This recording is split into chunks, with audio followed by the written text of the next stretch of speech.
Day long আউটিংয়ের জন্য এখন সবচেয়ে জনপ্রিয় জায়গা হচ্ছে এয়ারফোর্স মিউজিয়াম। আর এখানে আপনারা মাত্র 50 টাকা এন্ট্রি ফি দিয়ে সারাদিন ঘুরতে পারবেন আর এনজয় করতে পারবেন অনেক ধরনের রাইডস, রেঞ্জার, ব্রেক ডান্স, কার বাম্পার সহ রয়েছে দোলনা আর বাচ্চাদেরও অনেক ধরনের রাইডস। আপনারা ট্রেনটা এনজয় করতে পারবেন, সাথে বোটিংও করতে পারবেন। আর রাউন্ড ট্রেন তো আছেই, আর ভিউটা তো অসাধারণ। আর এই জায়গাটা কোথায়, কিভাবে গেলাম আর কোথা থেকে গেলাম, কত খরচ পড়েছে, আর এই ভিডিওতে থাকবে পুরোটা। এটার জন্য আমাদের সাথেই হ্যালো ভিউয়ার্স, আসসালামু আলাইকুম। সবাই কেমন আছেন? আশা করি সবাই ভালো আছেন। আর আমরা যেখানে ঘুরতে যাবো এটার জন্য একটু রেডি হয়ে নিলাম। তো আমাকে কেমন লাগতেছে সবাই কমেন্ট করে জানাবেন। আর এই তো আমরা রওনা দিয়ে দিলাম। আর আমরা যেহেতু বাইকে যাব, তো আমরা আমাদের বাইকে করেই যাচ্ছি। আর আমরা যাওয়ার সময় কিছু রাস্তার ভিডিও নিয়ে নিলাম। তো রাস্তার ভিডিও যদিও আমার অনেক ভালো লাগে, এই জন্য কিছু রাস্তার ভিডিও করে নিলাম। রাস্তার ভিডিও করতে করতে আমরা আমাদের গন্তব্যস্থলে চলে আসি। আর এটা মেট্রো রেল স্টেশনের একদম কাছে এই মিউজিয়াম। বাইরে থেকে আপনার এটা যেমনই মনে হোক না কেন, ভেতরটা জাস্ট অসাধারণ। তো আমরা এটার জন্য প্রথমে কাউন্টারে গেলাম। কাউন্টারে গিয়ে আমরা 50 টাকা দিয়ে টিকিট কিনলাম। টিকিট কেনার পরে যেই আমরা ভেতরে যাচ্ছিলাম, তো ভেতরে যাওয়ার আগে আমার পিচ্চিটা দিছে দৌড়। তো ওর ইচ্ছা মতো যেহেতু খোলা জায়গা পাইছে, আর বাচ্চারা সাধারণত কোনো খোলা জায়গা দেখলে দৌড়াদৌড়ি ছোটাছুটি করে। তো প্রথমে এসে আমি তাকে ছেড়ে দিলাম। তারপরে সে তার ইচ্ছা মতো কিছুক্ষণ দৌড়াদৌড়ি করলো, ঘোরাঘুরি করলো। তারপর আমরা অনেকগুলো বিমান দেখে সে তো অনেক খুশি। তারপর আমরা আরেকটা বাংলাদেশ বিমান দেখলাম। দেখার পরে সে তো দৌড় দিয়ে ওখানে উঠে গেল বাংলাদেশ বিমানটায়। তো এখানে বাংলাদেশ বিমানে উঠতে গেলে তার প্রথমে পে করতে হয়। আর আমরা এখানে পার পার্সন 40 টাকা করে পে করেছি। তো এখানে এসে সে পুরো বিমানটা দেখলো, কোথায় কিভাবে বসতে হয়। তারপরে সে ইঞ্জিনের যেখানে বিমান চালকরা বসে সেখানে যে একটু চালক হওয়ার অভিনয় করলো। তো দুইটা পিচ্চি ছিল, দুইটা পিচ্চি দুই সিটে বসলো। দুইজন বসে একটু চালক ড্রাইভারের মতো একটু ড্রাইভিং করলো, সে একটু ইঞ্জিন গুতাগুতি করলো। যাই হোক, তারপরে তাদের বিমান চালানো শেষ হওয়ার পরে বিমান থেকে নেমেই সে দিল একটা দৌড়ে সে কিছুক্ষণ ব্যাঙ দেখলো। তো ব্যাঙকে একটু ধরার চেষ্টা করলো। তারপরে সে ব্যাঙ থেকে বের হয়ে সে একটু বাঘকে দেখলো। বাঘকে দেখার পরে সে সিংহের পিঠে বসলো। সিংহের পিঠে বসার পর সে নিজেকে একটু সিংহী মনে করলো। তারপর সিংহের পিঠ থেকে নেমে গেল। নেমে যেয়ে তারপরে সে একটা হাতির পেটে ঢুকে হাতির বাচ্চা থেকে বের হয়ে তারপরে সে বাঘের মুখের মধ্যে হাত দিয়ে দেখলো সে বাঘ তাকে খাবে কিনা। তারপর সে একটু বাঘের পিঠে ওঠার চেষ্টা করলো।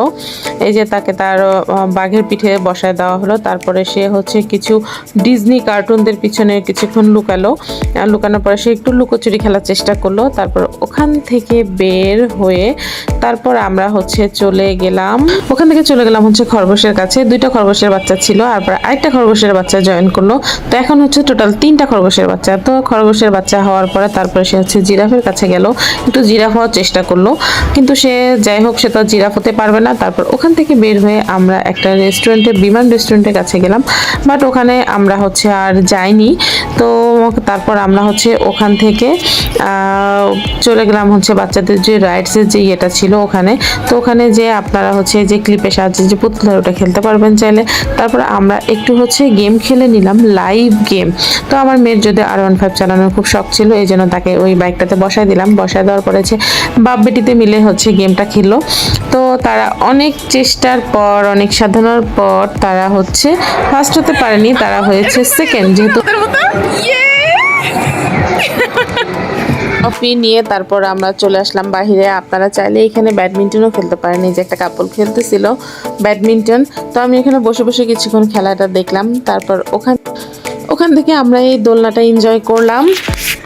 তারপর সেখান থেকে কোমর ভাঙার জন্য আমরা চলে আসলাম এই জাম্পিং ফ্রগে। তো এখানে এসে কিছুক্ষণ কোমরটা মুচকি করলাম, ওরে একটু কোমরটা ভেঙে নিলাম।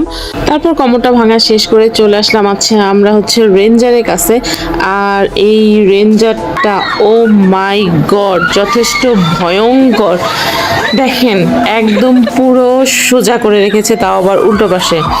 তারপর আমি এটা দেখে ভয়ে আর ওঠার সাহস পাইনি। তো রেঞ্জারটা অনেক অনেক অনেক বেশি ভয়ঙ্কর ছিল। তারপর আমরা যাই হোক রেঞ্জারের এই মোমেন্টটা ক্যাপচার করে নিলাম। তারপর আমরা ওখানে তারপর আমরা ওখান থেকে বের হয়ে চলে আসলাম বেস ক্যাম্পে। তো আমরা ওখান থেকে একটা প্যাকেজ নিয়েছিলাম, আর ওই প্যাকেজটা ছিল অনলি আমার বেবির জন্য। তো ওখানে হচ্ছে বেবিদের সাথে আরেকজন এক্সট্রা যাওয়া যাবে। ওখানে ওরা 400 টাকা এন্ট্রি ফি দিয়ে যেতে হবে। তো 400 টাকা এন্ট্রি ফি দিয়ে আপনারা চাইলে খেতেও পারবেন, প্লাস হচ্ছে আপনারা চাইলে যে কোনো একটা রাইড এনজয় করতে পারবেন। তো প্রথমে যেহেতু আমার বেবির জন্য গিয়েছি, তো ওকে নিয়ে গেলাম। তো ওকে যথেষ্ট সেফটির যে পোশাকগুলো ছিল ওগুলো পরানো হয়েছে, সাথে পরানো হয়েছে হেলমেট। এখন আমরা করব হচ্ছে বেবিদের যে জিপ লাইনটা ছিল ওটা। তো আমি প্রথমে ভেবেছিলাম যে আমার পিচিটা হয়তো বা ভয় পাবে, কিন্তু যথেষ্ট সাহসের পরিচয় দিয়েছে ও ওখানে, ও একটুও ভয় পায়নি। তারপর জিপ লাইন শেষ করে চলে আসলাম, এটা জানি না এটার নাম কি। তো বলতে গেলে আর্মিদের ওয়ান কাইন্ড অফ ট্রেনিং। তো প্রথমে ওখান থেকে একটু পড়ে গিয়েছিল, তখন যাওয়ার পর হয়তো বা ভেবেছিলাম যে ও ভয় পেয়েছে, হয়তো করতে চাবে না, কিন্তু বাবা ও একটুও ভয় পায়নি। আরও পুরো ট্রেনিং সেশনটা অনেক সুন্দর করে করেছে, আর এটা বলতে গেলে তো ওয়ান কাইন্ড অফ ট্রেনিং, তাই না? তারপর ও ট্রেনিং সেশনটা শেষ করে একটা গুহার ভেতরে ঢুকলো। তো গুহার ভেতর দিয়ে স্ক্রল করতে করতে তারপরে হচ্ছে একটা ট্রিতে উঠে গেল, আর এটা হচ্ছে ট্রি হাউস। তো ওখান থেকে ওকে হচ্ছে টায়ারের উপর দিয়ে হেঁটে হেঁটে যেতে হবে, এটা আরেকটা শাস্তি। তো ও হচ্ছে এই টায়ারের উপর দিয়ে হেঁটে হেঁটে এ প্রান্ত থেকে ও প্রান্ত, ওর কাছে তো মনে হচ্ছিল যে একটা সাগর। তো ও এ প্রান্ত থেকে ও প্রান্ত খুব ইজিলি পার হয়ে গেল। তারপরে এটা শেষ করে ওকে দেওয়া হয়েছিল তীর আর ধনুক। তো এটা দিয়ে ওকে ওকে টার্গেট করতে হবে। তো ওখানে একটা টার্গেট দেওয়া ছিল, তো ওখানে মারতে হবে। তো আমার পিচ্চিটা যথেষ্ট এনজয় করেছে। তো ওকে 5 বার তীর মারতে দেওয়া হয়েছে। তো ওখানে ও যদিও ওকে একটা হেল্পিং একটা আঙ্কেল ছিল হেল্প করার জন্য, তো আঙ্কেলটার সাহায্যে ও 3টাই মেরেছে অনেক সুন্দর করে। তো অনেক এনজয় করেছে, আর সাথে আমরাও অনেক এনজয় করেছি, আমাদের দিনটা অনেক ভালো কেটেছে। তীর ধনুকে ট্রেনিং শেষ করে এবার আমরা চলে আসলাম হচ্ছে কিভাবে টায়ার দিয়ে উপরে উঠতে হয়, তারপরে কিভাবে রশি দিয়ে নামতে হয় ওগুলো শেখার জন্য। তারপরে আমরা টায়ার দিয়ে উঠে গেলাম। তারপরে এখন আমরা হচ্ছে ওখান থেকে এবার আমরা কাঠের সেতু পার হব। কাঠের সেতু পার হওয়া কত যে কষ্টকর, যা হোক অনেক ইজিলি পার হয়ে গেল। তারপর আমরা কাঠের সেতু পার হয়ে এবার চলে আসলাম হচ্ছে রশি বেবে কীভাবে নামতে হয় এটা শেখার জন্য। আর আমি তো ভেবেছিলাম যে ও ভয় পাবে, কিন্তু ও কেন যেন ভয় পায়নি একটুও। তো অনেক সাহসের সাথে সে হচ্ছে সবগুলো রাইড করেছে। আমরা আমাদের ওই রাইডটা শেষ করে এবার আমরা হচ্ছে পর্বত আরোহণ করব। তো এটার জন্য আমরা হচ্ছে ইট ধরে ধরে পর্বতের উপরে উঠে গেলাম। তো পর্বতের উপরে উঠে গিয়ে তো আমরা পর্বত জয় করে ফেলেছি। তারপর হচ্ছে আমরা পর্বত থেকে এবার হচ্ছে স্লাইডিং করব। তো এই তো আমি চলে আসলাম, এই স্লাইড করা শেষ। তারপর আমরা ওখান থেকে চলে আসলাম হচ্ছে রং তুলি দিয়ে আঁকা করার জন্য, আর সে ভূত এঁকেছে, আর কিছু আঁকতে পারে নাই। তারপর ওখান থেকে আমরা চলে আসলাম লেগো জোন। তো লেগো জোনে তাকে হচ্ছে কিছুক্ষণ খেলতে দিয়েছিলাম, সে তার ইচ্ছা মতো লেগো জোনে খেলেছে। তাকে অনেকটা সময় দেওয়া হয়েছিল লেগো জোনে, আর সে তার মন ভরে খেলে নিয়েছে। যদিও সারাদিন বাচ্চাদের দিলে বাচ্চারা সারাদিন শুধু খেলতেই থাকে, তাদের কখনোই কোনো না থাকে না। তুমি কি বানাইছো এটা? জাহাজ। ওয়াও, সুন্দর হয়েছে তো। দেখি নিয়ে আসো কি বানাইছো। তারপর ওখান থেকে চলে আসলাম যে বড়দের যে জিপ লাইনের যে ইয়েটা ছিল আমরা ওখানে। তো আমি হচ্ছে জিপ লাইন করব। তো এটার জন্য প্রথমে আমাকে হেলমেট পরে রেডি করা হলো, আর এই তো আমি জিপ লাইনের জন্য রেডি। তো আমি জিপ লাইনে উঠে গিয়েছি।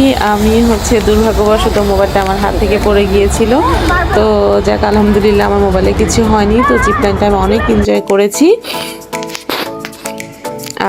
আর জিপ লাইনটা শেষ করার পর ওখানে কিছু অভিনেতা অভিনেত্রী এসেছিল, দ্যাট মিনস কোনো টিকটকার হয়তো বা কোনো ব্লগার। তো আমরা ওদের হচ্ছে কিছুক্ষণ ওদের ভিডিও দেখা শেষ করলাম। আর এই তো যখন আমি হচ্ছে চেঞ্জিংয়ের জন্য গেলাম তখন হচ্ছে অনেক ধোয়া উঠতেছিল, দ্যাট মিনস এগুলো হচ্ছে মশার ধোয়া। তখন একটু ভিডিও শ্যুট করার চেষ্টা করলাম। তারপর আমরা হচ্ছে একটু বের হয়ে, যেহেতু বইটা তো অনেক সুন্দর ছিল, তো আমি আমার হাজব্যান্ডকে বললাম যে আমাকে কিছু সুন্দর সুন্দর ভিডিও করে দেখেন, সে আমাকে পুরো উল্টাই করে দিছে। তো টুকটাক কিছু ভিডিও করার পর আমরা চলে আসলাম। তো আমার মেয়ের এখনও হচ্ছে স্কিপিংয়ে ওঠা হয়নি, তো তার স্কিপিং করা হলো। আর তারপরে হচ্ছে যে এখানে আরেকজন পর্বত জয় করতে গিয়েছিল, তো ওখানে গিয়েছে, হাঁপিয়ে গিয়েছে। তারপর আমরা ওখান থেকে বের হয়ে একটু পড়াটা উপভোগ করলাম। তারপর এই যে হচ্ছে আমার কিছু সুন্দর সুন্দর পিকচার তুলেছি। তো আমাদের ভিডিওটা কেমন হয়েছে অবশ্যই কমেন্ট করে জানাবেন। আর এখানে কিভাবে যেতে হয় এটা ডিসক্রিপশন বক্সে আমি দিয়ে দেবো। ভিডিওটা ভালো লাগলে অবশ্যই সবাই লাইক কমেন্ট শেয়ার করে দেবেন। সবাই ভালো থাকবেন। আল্লাহ হাফেজ।